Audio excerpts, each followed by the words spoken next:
Hello, everybody, and welcome to the Beat the Clock podcast. My name is Michelle Rubio-Garcia, and I am here to help you grow. Through the many timed interviews I'll be having, all guests will answer 4 time-specific questions. By answering these questions honestly, we hope to show you how each moment connects to the next.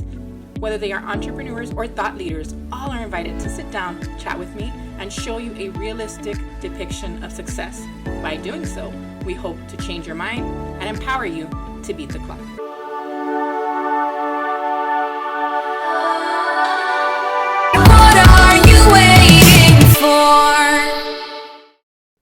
Hello, everybody, and welcome back to Beat the Clock. So if it's your first time here, you've come in on a great episode. And if you're coming back, I hope you are as excited as I am about this week's guest. I have put off this episode not because I didn't want to air it, but because if you've been following me, you know by now that I was diagnosed with COVID-19. So with this episode, I wanted to do something different for promos, and I wanted to dance with this guest, and you'll see why later. But I had to wait. You know, all articles online say to wait and to rest when you have COVID-19. So while I felt okay, my symptoms were mild. Part of self-help, which is the goal of this podcast, is to listen to yourself and to just be able to adjust, listen to your body and listen to your mind and sound judgment. And that's a perfect segue into our BTC affirmations, which is the way we always start here. So if you know them, say them with me. If not, just listen and relax. Here we go. Number 1, I trust myself. Breathe and just know that you can start or end anything that you need to. Number 2, my time is valuable. Sometimes we put ourselves last, so know that you are worth your own time and effort. Finally, number 3, breathe in. I can control how I use my time today. And that's really just reclaiming the power of your decision making, and that your life can truly change, and the way you spend your time can really change if you just make those decisions. And so this episode is so special to me. I did marketing differently for it, and I am just so pumped because as a former dancer, director, and choreographer, it's a dream to talk to this person. And Oscar, that's his name, he said it was actually the first podcast that he sat down for. He had been approached several times, but Beat the Clock is his first official podcast interview. So Oscar Hernandez is the king of Pro Team, an NFL choreographer, an NBA choreographer. He's been on The Ellen Show. He's been a contestant on America's Got Talent. And all of this stems from pursuing his passions, even if they look unconventional. Thank you so much, Oscar. Let's see how he beats the clock. And the clock starts now. Hello, everybody, and welcome back to Beat the Clock. Beat the Clock has been fantastic with the talent it's been able to secure, but we have never had royalty on the show. Oh my God. So we have Oscar Hernandez here, the king of Pro Team. How are you, Oscar? Hi, I'm good. Thank you for having me. Yeah, I was fangirling super hard. My husband, who never reacts to anything. He's very stoic. Yeah. I told him, look, this is the guy I'm going to interview. And I showed him some of your reel. And he was like, yeah, I know that guy. I know that guy. And he just lit up. And I was like, oh my God, you need to get like that for me. Awesome. Yeah. Tell him I say hi. Yes, I will. But yeah, you got a big fan base here in this household. And we're really happy that you're here. Oh, well, I'm happy to be here. Thank you so much for having me. So one thing that I like to do before we jump into the main questions, and it's always a little surprise for each guest, is that I like to kind of think about you a little bit before and prep. And then I give you a little phrase that I think captures your essence. Like if we strip away the choreographer label, if we strip away dancer label, like who are you, right? And I like to think about that. So for me, Oscar, you are a relentless conqueror. And so I don't know how you feel about that. We can talk about it. Yes, thank you. No, that's awesome. Yeah, because I feel like you're never going to give up pushing for what you want truly. And regardless of what you've been told in the past, and we'll jump into that with the questions, you're just going to conquer every fear, doubt, or obstacle that goes in your way. So. Oh, thank you. And yes, you're right. That's the key. Yeah. So let's just jump right into it. So I'm going to start timing you here. I'm timing myself, but now we're going to time you. And if you go over the timer, you'll hear it, but it's not a big deal. And we'll talk about it at the end. Okay. So here we go. the first question is, who were you? So before this season of your life, that's kind of how people like to frame it. Who were you? Yeah. Well, I'm Oscar Hernandez. I'm originally from Santa Ana, California, but raised in Phoenix, Arizona. Beforehand, I was just a big kid, just trying to find my place. As a big plus size dancer, I was always made fun of. I'm a little bit more feminine, you know. Oh, you don't look like the part of a dancer. But I tell you, you know, I think what was so funny growing up was all my friends that I did make, they knew something was up. They were like, "You're really good." So people made fun of me, but when they saw me dance, everybody was like, okay, hold up. Who are you? I want to get to know you. And I think that's how I made friends, was literally by my talent. But before I became this King of Pro Team, I really was just doing it for fun. You know, I love dance. I woke up. I mean, I didn't have the money and the funds to put myself in a dance studio. My family's real conservative. They're old school. Boys ain't dancing. You ain't doing that. Like, you're going to play football. You're going to get a job. And that was it. And I saw myself something different. I was like, no, I'm not going to do that. You know, at a very young age, I mean, I auditioned for my cheer team at my high school. And that's where it all really blew up. Once I joined my cheer team, I knew discipline. I got to get the hang of choreography, working with people. And I tell you this now, it's so funny. I look at like old yearbooks and videos of my high school. I've been out for years, and I was pretty good. I'm not gonna lie. I was like, okay. But yeah, I mean, I was just trying to find my place and just loving dance. I would literally teach dance to anybody that wanted to learn. I was teaching nanas, I was teaching kids, I was doing quinceañeras, I was doing my cousins' parties, I was dancing for people's parties. And what most people don't know was the person who got me into dance was my grandmother. Now, most people don't know that I am Latino, but I'm also Samoan. So I'm also Pacific Islander. So having that, you know, I like my salsa, but I also like my hulas and my Tahitian dancing. So growing up, dance was already in my blood, but I just needed the world to kind of see it. And it's just taken off. And it's crazy from that old Oscar and who this Oscar is now. Same person, just more humble and very more, you know, focus on the goal that I have. So yeah, and I like that you mentioned that, because that was one thing I wanted to ask, if you grew up like with training or whatever. Another thing I wanted to bring up too was that I mean, you held on to this conviction, but you did try for a little bit to kind of listen to your parents, let's say, like because I was watching on your America's Got Talent reel, you did try to join football for a little bit, and your dad again did tell you, and then you even again tried out for America's Got Talent. That's like a huge stage. So what kind of experiences or moments really led you to trust your talent and really bank on it that much to put it on that stage? Well, it was so funny. Okay, I'm going to rewind a little bit, because before the America's Got Talent even came in, it was actually a video of me dancing as a football player with these cheerleaders, which was the Arizona Rattlers. And it was Arena Football League in Phoenix. And I did this video. It was a really bad day, and I performed, and I was really down on my luck that day. And the next day I went viral, and I got picked up by Ellen.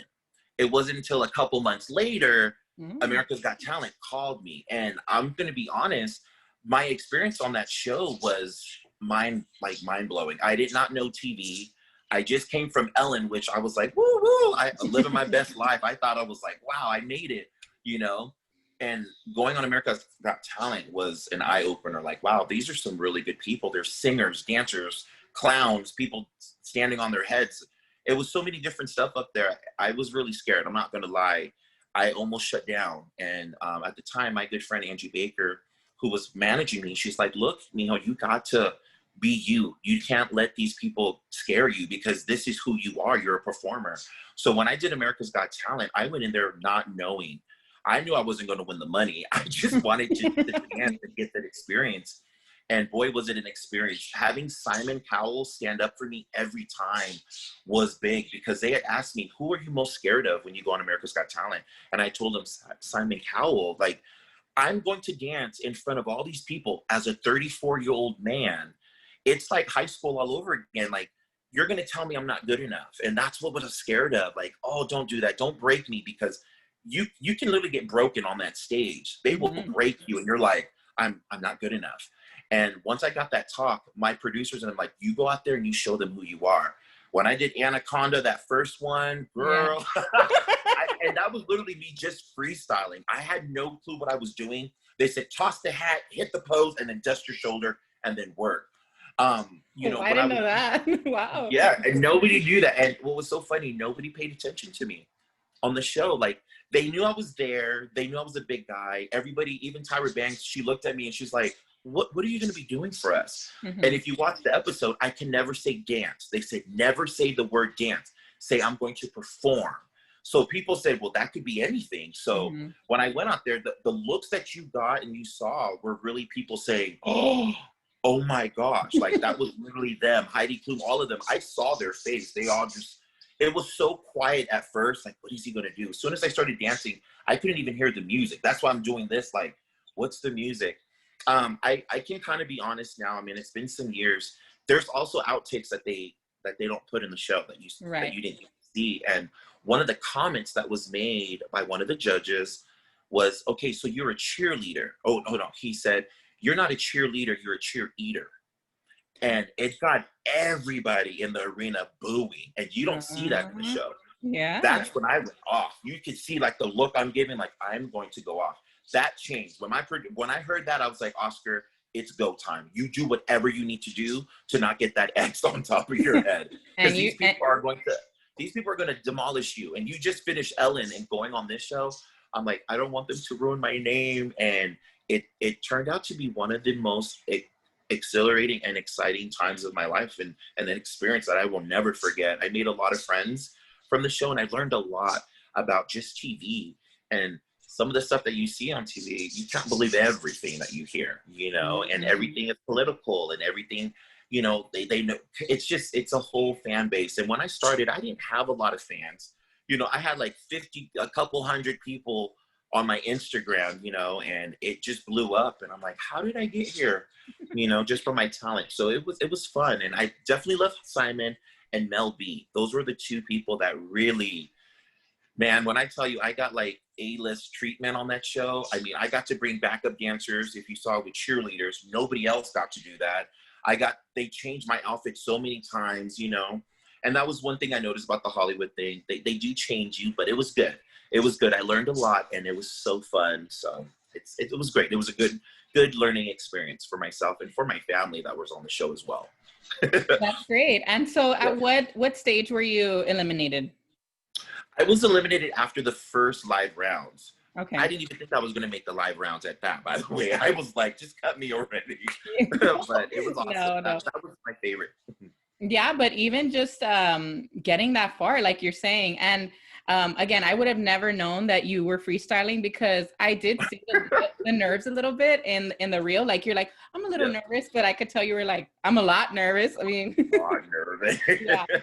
But you really, really handled it like a pro, which is why I think that you made it to where you did, and you got the A-list treatment and all that good stuff. So we're doing good on time. So we're going to jump into the next question. You beat that one.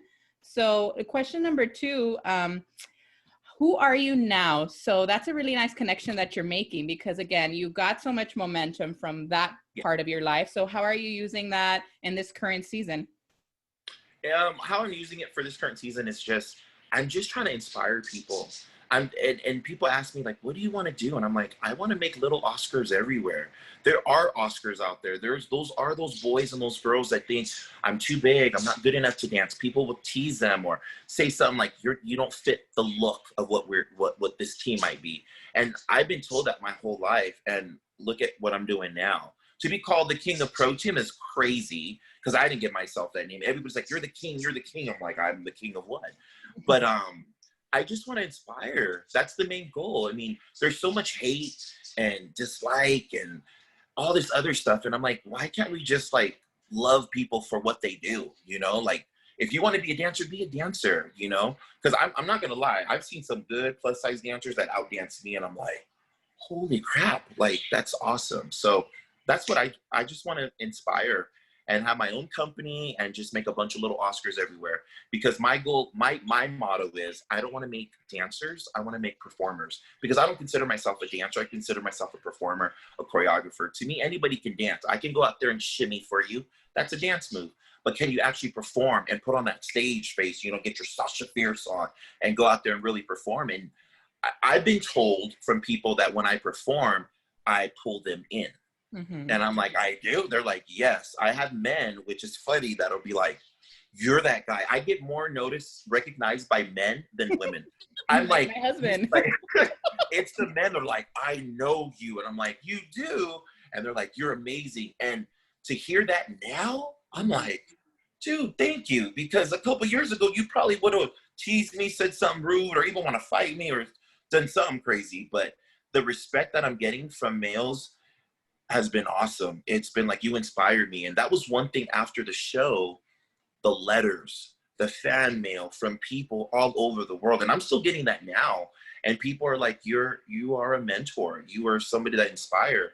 And I had to realize, like, okay, I can't just be out there doing whatever I want. And I don't know if you see most of my Instagram and my YouTube channels, they're very clean. It's for parents, it's for grandmas, it's for kids, because that's just who I am. I have nephews and nieces. I don't want to portray something that I'm not. And I'm clean, I'm fun, I'm high energy, and that's what I do, you know. And I definitely want to inspire other people to do the same thing. You don't have to dance and twerk it and make it nasty to get far in life. And that's something I learned. I don't want to be a sellout to myself, to my culture, to the gay community, to whoever else. You know, I just want to be me, you know. Yeah. And the one thing that really, really, and I know it's so random, that captivated me about your America's Got Talent reel is that you weren't in some crazy outfit, you know, because some people try to compromise with that, overcompensate and, you know, come on here, you know, and then they flop. And then you just came out in whatever you wanted to wear. And you didn't even have choreography, you're saying now. No. And so I really appreciated that about you. And that's why I was so insistent to get a hold of you, because that's what I feel too. I feel like you're never trying to be thirsty, and you're never trying to do things for attention. Like anything you're doing is just because it's fun for you, and because it makes people feel good, and because it like makes the world a better place. So since you're trying to inspire everybody, Yes. like you've been around the world post AGT. So do you want to talk about where you've been because of dance? Yes, I've actually been to London. I've been to Rome, where I did a show called Amici, and that was awesome. I flew into Rome, went into shooting a remake of Anaconda with all their dancers. I thought I was going to bring some dancers. They're like, no, we have dancers. That was awesome, getting to experience that and eating their food, learning their culture. It was awesome. And then I also go to Japan. And Japan hold a very special place in my heart, because though they don't speak our language, you'd be amazed how well, I mean, from the kids to the adults that actually come and take they paid to take my class when I'm there. It is amazing. They don't speak, they don't talk, they are like focused on you. And half the time I'm like, do they understand what I'm saying? My interpreter's like, they know what you're saying, don't worry. And you'd be shocked. They don't know what I'm saying, but they know 1, 2, 3, 4. So I've been there, and I actually went to Nashville to do another TV show. I've never been to country town, so that was new. I mean, even though that's in the States, but I just been there, and hopefully going to Germany and Italy, and I think I'm going back to the UK for some upcoming stuff coming up for 2021. So. That's super cool.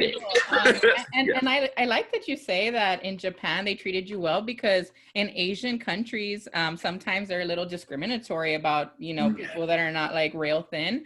So that's really cool. Would you say that they live up to the reputation they have also of being very like polite and well mannered?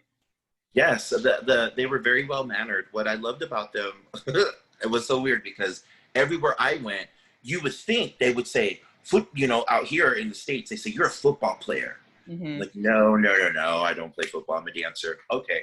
But in Japan, we take the subway, I'll be walking, and I'm a big guy. Like, you won't see that on camera, but when people actually meet me in person, they're like, holy crap, you're big. I'm almost 6'3", I'm 290. I'm a big man. So when you see me next to these little Japanese people, their thing was, are you sumo wrestler? Are you a sumo wrestler? I'm all, no, I'm not a sumo wrestler. But out there, they were so kind, and they get it. I never had to over teach it.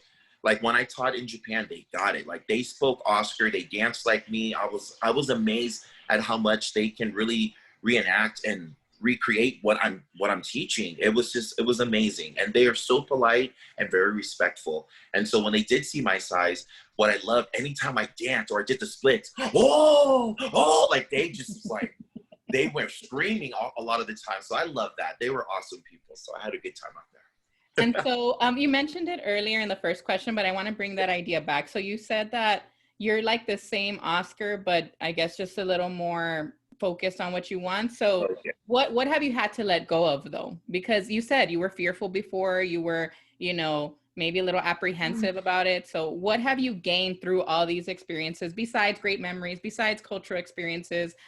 What about you as a person has been gained or has been tossed away? That's a really good question. There's a lot. I'll just to name a few. I go to a lot of schools and I talk to kids and they ask me, you'd be amazed at what the first question is. You would think they'd be like, how did you make it? How did you know? It's how do I get a lot of followers? How do I get to be like you? And I'm like, okay, let me tell you, be careful what you wish for because it's not all fun and games. There comes a lot of jealousy from other friends you probably won't have anymore.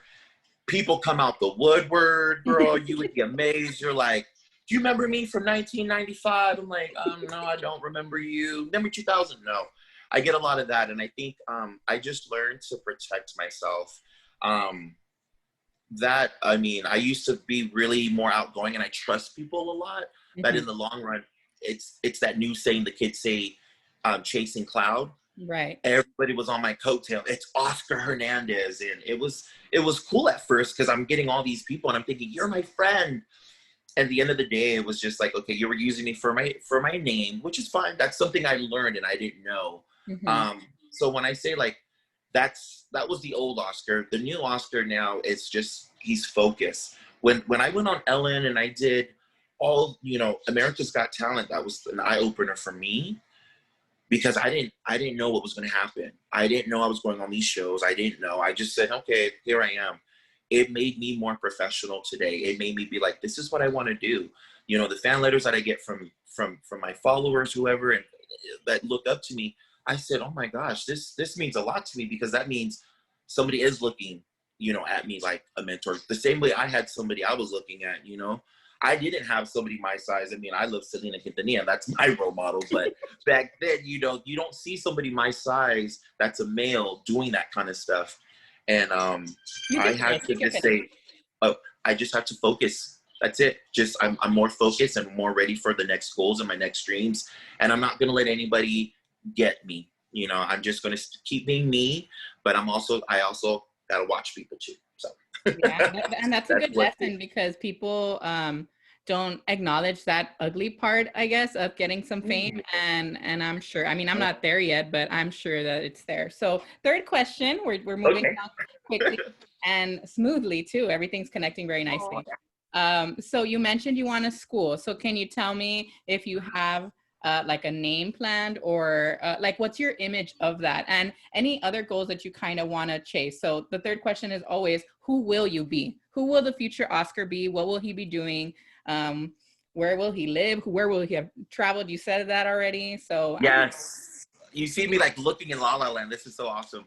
I just see myself just being that big choreographer. I just don't want to be a one-trick pony. That's why I do cheer, quinceañeras, weddings, NFL, NBA, high school cheer. Like I do it all. And I think that's been the good thing about me. I'm not a one-trick pony. And when I say my school, I want an Oscar school. Everybody's been asking, when are you going to open up your own studio?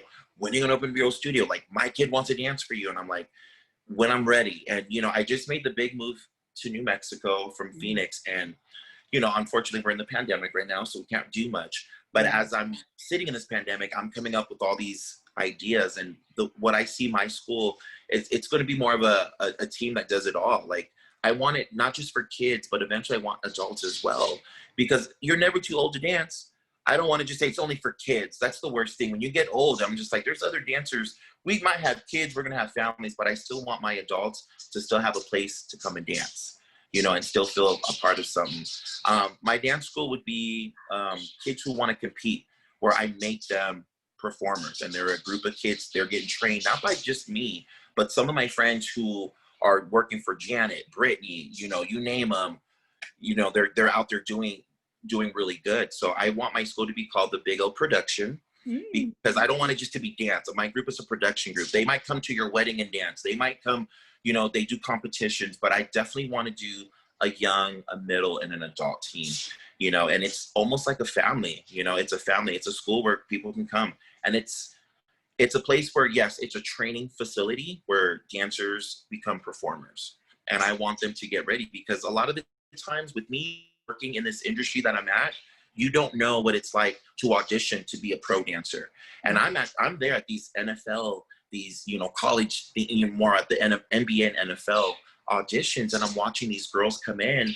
Girl, they're wearing tank tops, high tops, hair in a ponytail. Like, honey, what are we doing? You know, you got guys in there wearing, you know, and that's not the way you want to go in. You got to look the part, you know, and a lot of these girls, they don't have that person to guide them. You know, they're looking all around, but they don't. So that's where I come in, and I'm like, look, let me make a school for that, because my school is just not going to just be for the dancing. It's also going to train people to, like, what do you want to do? You want to dance in LA? Well, let me hook you up with my dancers, because you got to have these talks with them, because people don't know. You're going to go in there kind of blinded, and you'll get there and you're like looking around like, I maybe should have wore something else, you know, like, so I see myself just making a school where it's a dance school. It's a performing arts school where these dancers become performers, and I want to see them succeed. What people don't know is I've trained a lot of people, and a lot of my dancers right now are really dancing for Janet. They are dancing for Chris Brown. They are dancing for Taylor Swift, Ariana Grande. And let me tell you, when I see them and they're in town, they'll still call me, Coach, I'm in town with Ariana Grande. Would you like to come see me dance? Yes, I would. So I'll get it. And, you know, and I'm thinking, I don't care where I sit. I'm just there to support you, because I mean, I'm 37 years old and I still cry when I see them. Because in my eye, I don't care if you're 24 years old, because the oldest dancer I train right now is 30. But the youngest one is probably, she just turned 18, and she was from Dance Moms, and watching her grow too. And I just met up with her, Ava Michelle from Tall Girls from Netflix. Love her. She was one of my good friends, so good friends now, and watching her succeed. All my dancers, they still call me coach. They still have a good place in my heart, and we still keep in contact. And at the end of the day, I look at that like, wow, like part of that training is me. You know, I helped them get there, and they never forgot me, you know, and that's one thing. Don't forget where you come from, because I don't forget where I come from. I came from an all Latino neighborhood, you know, predominantly Black and Hispanic, and I still go back, and I still like to go back and teach schools when I go back to Arizona. And that's why I think Arizona is so loving. And I worked with every school out there, and they're like, what I love about you is I'm from Glendale. They said, you never forget us back home. Because I come from the Park and Recs. That's where we were trying to be at. So, yes. And I love that. I really like that you mentioned, are you having some internet trouble or? Hold on. There we go. Sorry. It's okay. It's no problem. So yeah, I like that you mentioned, basically what I keep hearing in my head is like a legacy of like power, a legacy of confidence, because like you're saying, I think so many people forget that, right? Like you mentioned it, how anyone can dance. And honestly, the dance world is getting that way. It's getting to where it becomes a lot about tricks. It becomes a lot about how many turns you can do. And it's just like a dog and pony show, but the big names, you know, are able to sustain that legacy because they are performers, because they are artists. And technique doesn't always have to do something with your artistry. And so I appreciate that point. Oh, thank you. And can I say, yes, because these young kids think that this TikTok dancing is dancing, which it is. And that's why I want to say, like, I don't want to do that. I want to actually make performers. So yeah. And I mean, I like too that you're saying that you're going to train at all levels, because yes, I think people forget. Like for me personally, are you? Yeah, okay, you're gonna. Yeah, I'm like, going on. It's okay. Sorry. No, I felt so lucky to have my dance team for 5 years, because I'm in an all Hispanic community too. And for the most part, I don't really see adults dancing. So this felt like such a blessing to me. And it's Yeah. like, how much better could people be if they just were allowed to follow what they like, even if it's not dance, right? I mean, Right. true dance is about joy and about, just being in the moment and present. And Yes. and as adults, we're robbed of those things. So Huh. what can you say to people who maybe are hesitant, I guess, to jump back into dance or anything that requires that kind of bravery? We stay in our Yeah. safe zone. And I guess speaking from someone who's so bold like you and unapologetic about that boldness, what can people do to really make sure that they just just get what they want? I think it's just like if everybody has like a certain hobby. I mean, when we get older, we have families, we have kids, you get busy with work. And sometimes you have to put that to the side, because you got other priorities to worry about. And I always say, you know what, take an hour or two time for yourself. Use that time to, if you want to dance, but you're like, look, I haven't been in a while, go take a Zumba class. Mm-hmm. If you like to draw, take an art drawing class, whatever it is, but don't stop living, because I don't want to be that person. And this is for me. And I hope this helps everybody else. I don't want to be that person that looks back and be like, you know what? I am like 60 something years old. I just stopped everything when I could have had that time. Make time. I don't want to look back and be like, I could have. What, if would it have happened if I could have danced? I don't want to stop dancing until these legs are like, they're done. You're in a wheelchair, you are done, Oscar. I want to use them until I cannot move them anymore.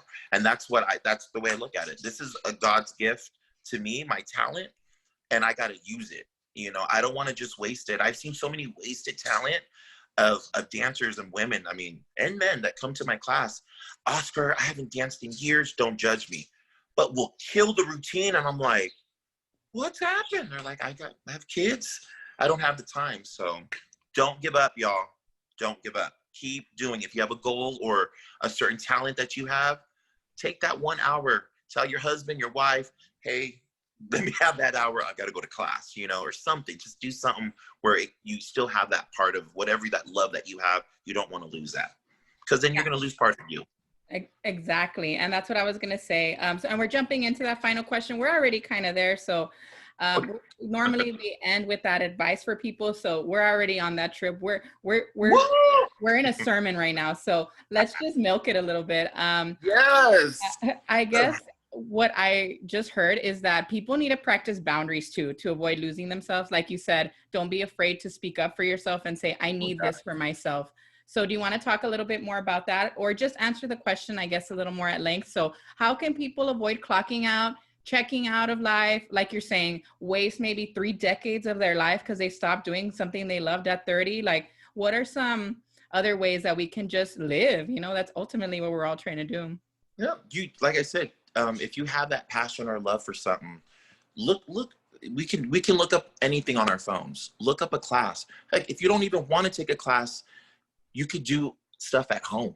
You can look up a class on YouTube for free and see if you still got it. So all the stuff is there for you. It's all about you. If you want it, you got to go and get it, because they ain't gonna come knocking to your door. That's for sure. So for you people at home that's just like, look, I used to love drawing or roller skating or singing or dancing, you can still do that. Your life ain't over. We're still living, you're still breathing, and that's the goal. One thing is, what I've learned is the goal is not to live forever, it's to leave something behind. And that for me, it's just like, when I leave this earth and this world, what am I going to leave behind? Well, I hope I leave behind love. And, I inspire people. I represented for the Latinos, my Pacific Islanders. I represented for males. I represented for the LGBT community. I represented it for, anybody that felt out of place or didn't fit in. That's what I want to leave behind, and I think that's been my success, is just, I haven't given up, and I won't. Even now, I'm settling down in my home with my partner, but I'm still living, and my partner lets me have my moments and says, I know that you have that passion, so that's my advice for you guys out there. Don't give up. And I guess people also don't want to try it, Oscar, because they might feel that they have to abandon their entire lives. Like you're fortunate that you could sustain this, but what about those that maybe won't make a career out of it. Like, do you think it's still worthwhile to continue whatever they Oh, want? 100%. I think that's part of living. I see too many men, like fathers and mothers and adults, that are like, oh, I don't have the time. And it's funny though, like we sit in this pandemic now and we're saying we have so much time. What happened? Like where did I lose? Girl, now is the best time, if any, for you to really get up online, take up a class, look up something, learn something, because this pandemic, yes, it's been hard for everybody, but it's also been a time for soul searching, and also a time for you to reflect on, what have I done with my life, with my family? Know the people who have been there for you. And I think that's been my thing, just being here in this pandemic, is, oh, I'm still living. I still got more to give. And so do you people out there. So if you got that talent of drawing, but you're like, oh, I don't have the time, you're the one that's stopping yourself.